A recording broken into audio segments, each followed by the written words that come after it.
Listen, baby girl. Let me explain how I started out as your master and daddy, and why it matters.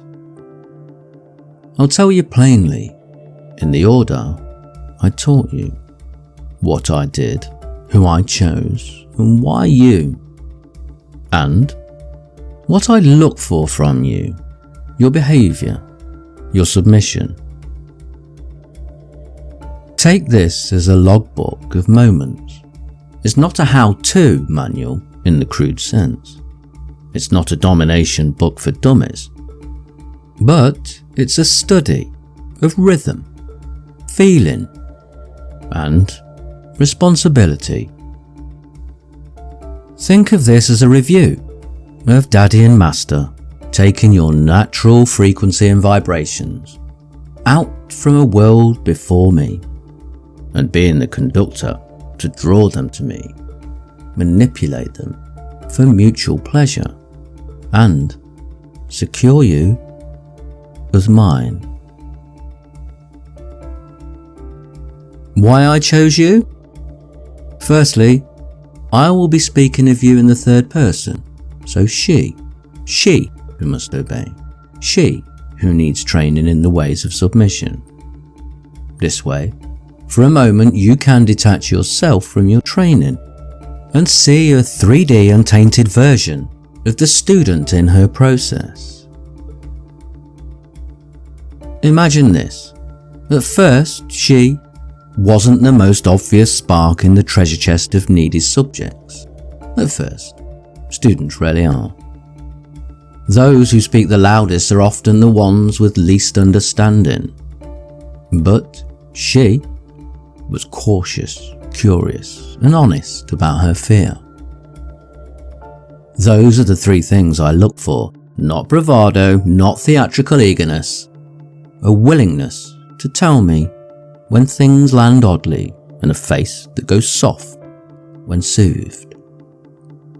You can train technique into motion. You can teach a willing and open soul that returns obedient affection in a way that asks to be guided. She volunteered for the work, and she did it with an honesty that made every correction teachable. She left her practical real life at the doorstep, prepared for this secret chamber of release. A giving she can't give in the world outside, and a receiving deep into her soul she knows her inner circle outside cannot provide. That, above all, is why I chose her. The first lesson, Daddy spanks student in discipline training, the first part of the Over the Knee series, is the invitation, the foundation. See what I did that you felt a connection to. I made entry a ritual. We spoke boundaries aloud. We set safe words. I asked her to wear something simple, an item that would cue her mind, a collar, a ribbon, a token. We practiced a short mirror moment and a kneel. Nothing heavy, just presence.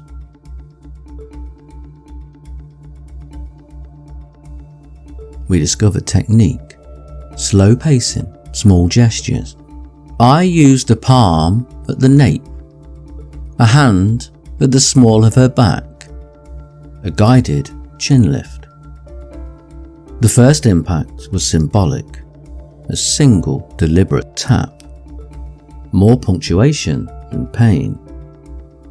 And what this taught her was that discipline begins as an agreement. She learned the cadence of my voice. I learned how her breath moves when she's anxious versus when she's ready.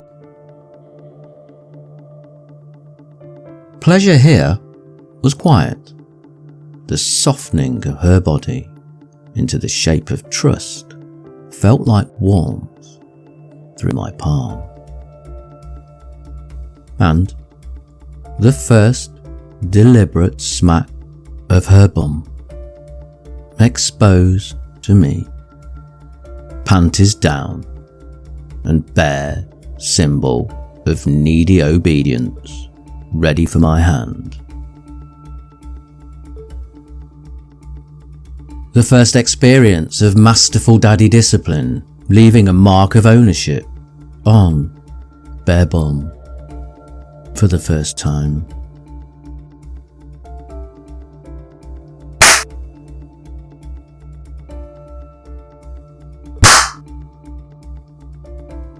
Those noises and stings, the trigger, planted firmly. I took that bare bum for my own, and I marked it, and now it only responds to me even from this very first lesson. So, that in lesson 2, over daddy's knee again, the first rule of ownership was laid. Her bum is daddy's to train. And what did this prove about her desire and need for a master to discipline and train her? Well, she came back a second time, and that is enough to create a permanent ownership. She is mine now. You are marked as mine now. What I did in this second lesson, I brought her across my knee for the first real time. The scene was well prepared and rehearsed in fantasy, based on her behaviour in lesson 1. Based on posture, her dress lifted just enough for access, her chin in my hand, eyes meeting mine. I marked this session with a structured set, 3 short strikes each followed by a lesson. I marked her bare bum, exposed with my hand. Each strike of my hand on her bare, fleshy bum, gluing the lesson into my little submissive student, my owned pussy.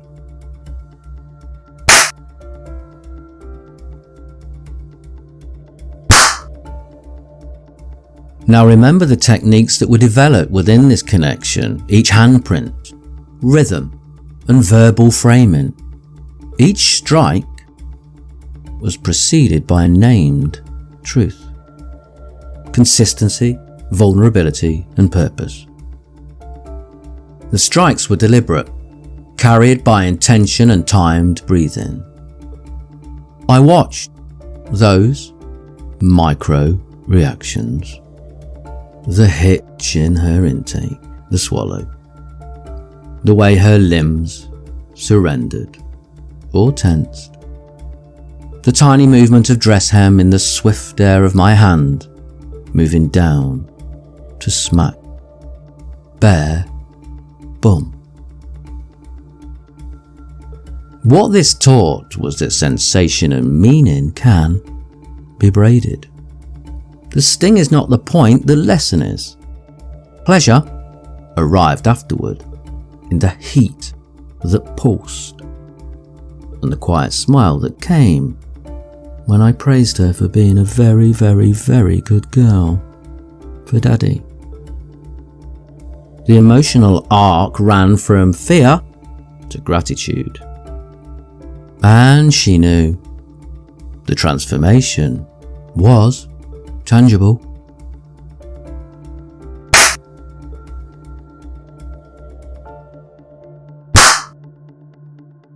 This then brought us to lesson 3, over the knee 3, the mirror. Reflection becomes training. Can you imagine what I could do with her now? Can you imagine what I could do with her now? The third visit. She is committed. She is back a third time.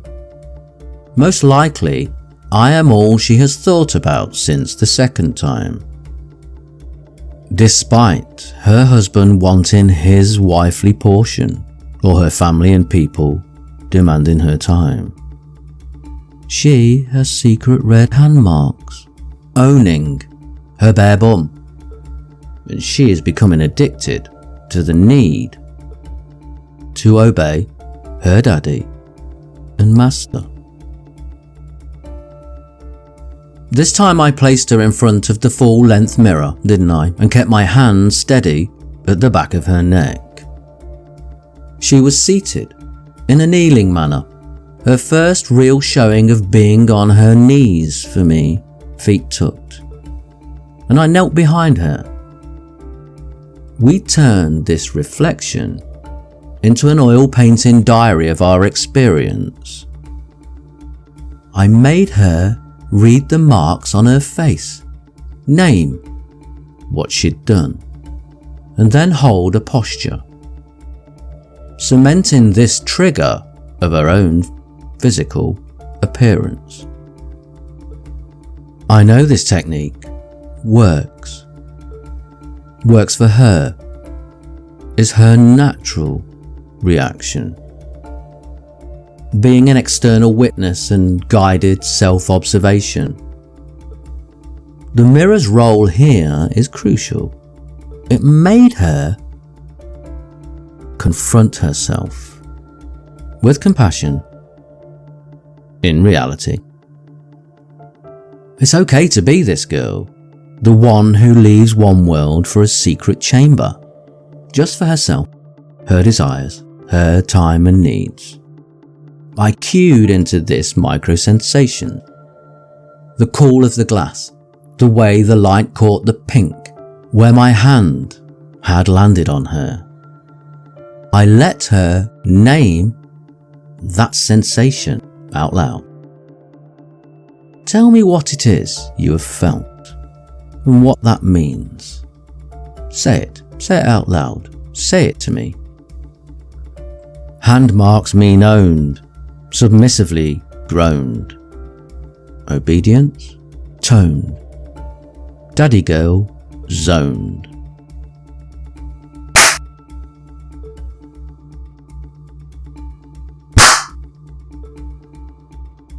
So, what it taught her this lesson is that submission, her own personal submission that knows her, is stronger than the one that hides.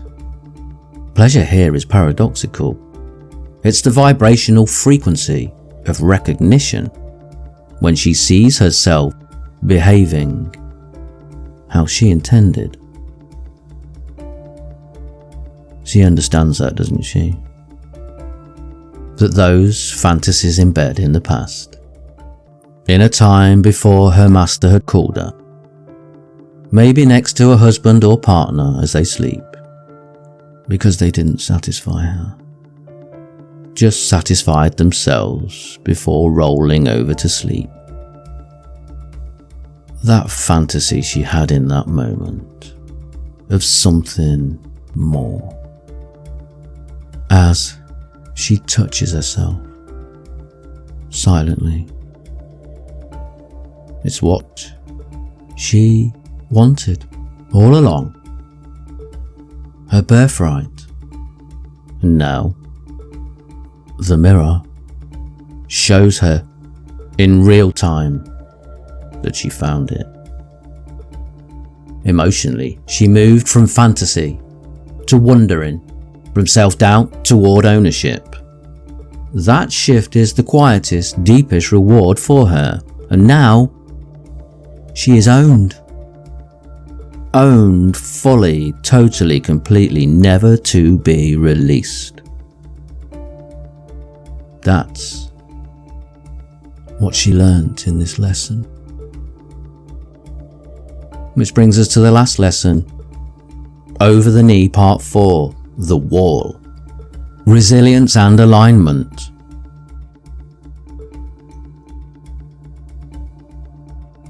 On this occasion now, I moved her to a wall-braced position, palms pressed, spine long, forehead rested. This was about endurance and alignment, teaching her to hold when discomfort arrived and to use posture as a language. It's not about quick and easy. It's about giving the evidence of submission being more important than a moment of personal doubt. Graduated holds from a master. Measured correction. Breath coaching. I introduced timed bracing. Short holds first, then longer, with small counted strikes to make the lesson stick. Between spanking sets, I grounded her with palm pressure and whispered rationale. Imagine that one day when she will automatically breathe herself to orgasm without the need of a finger or tongue. That the ingrained feeling of ownership in harmony with breathing and stinging hand marks will produce within her a cluster of goosebumps and tingles, sexual sprinkles and jingles that will combine into a powerful, explosive sexual urge that will smash into her panties right where she stands.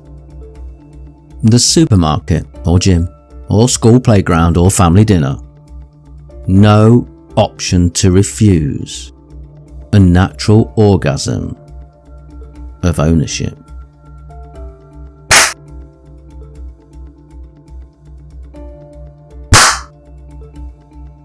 Well, this last lesson taught that submission demands presence. In the moment, fully focused presence. No room for movement or distraction.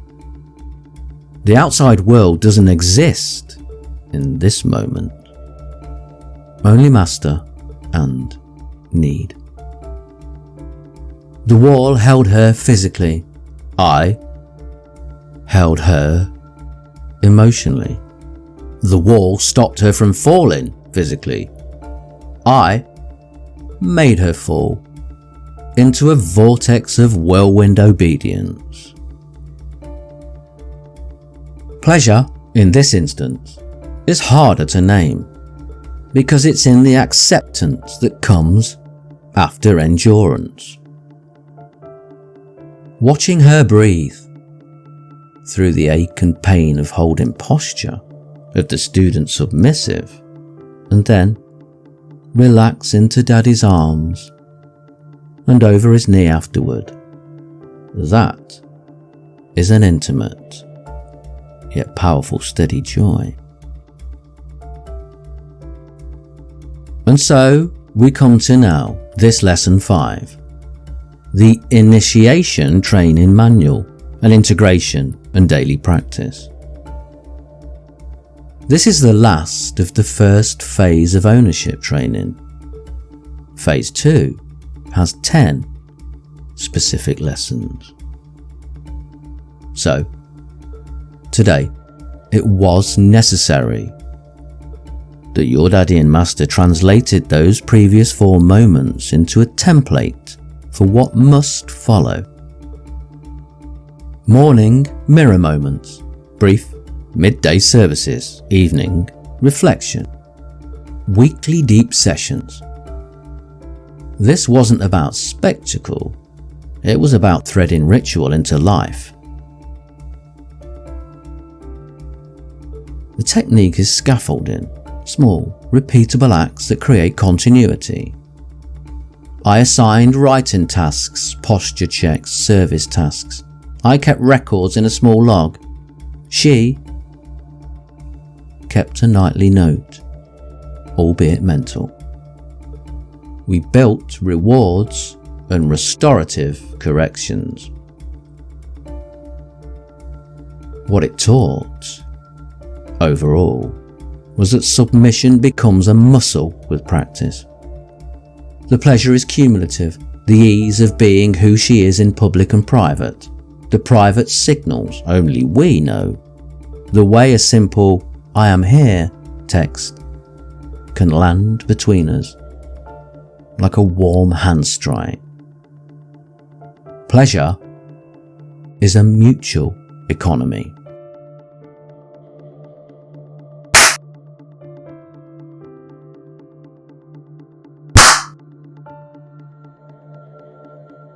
Don't mistake me.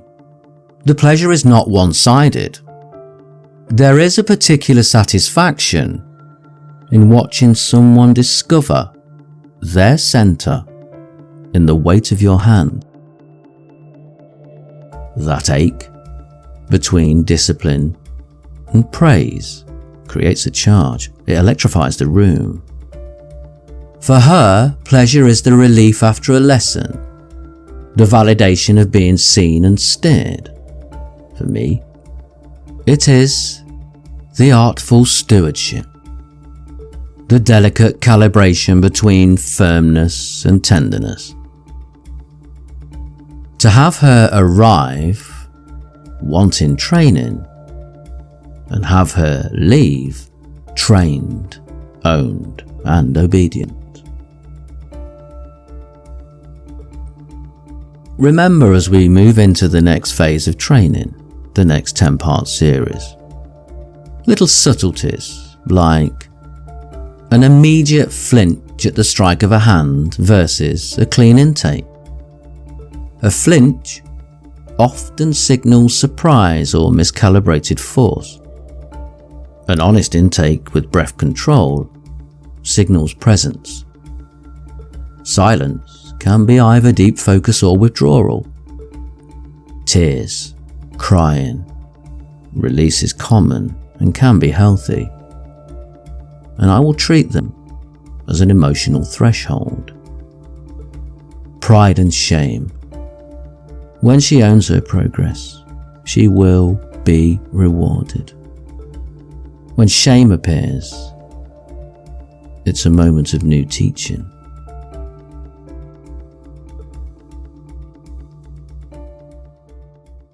Her wanting and needing and her consent is not a contract you cash in. It is a living conversation. Your training is designed for you only, so there is a constant monitoring. So reflect now and be ready. The next 10 lessons are intense and deep and soul-searching. Sexually, they are an opening of feelings and fantasies you may be surprised exist within you. Now, before you leave, stand up. Good girl, stand up and turn around. Lift your dress. That's it. Good girl. Show daddy your bare bum. That's it. A reminder of your ownership. Feel the hand marks. Feel the tingles. And keep this front of your mind as you play with yourself now. And take this moment deeper into your fantasy mind. Good girl. You have been a very, very good girl for your daddy and master. And now's the time of quiet reflection to take yourself. Take yourself for daddy. Open those legs.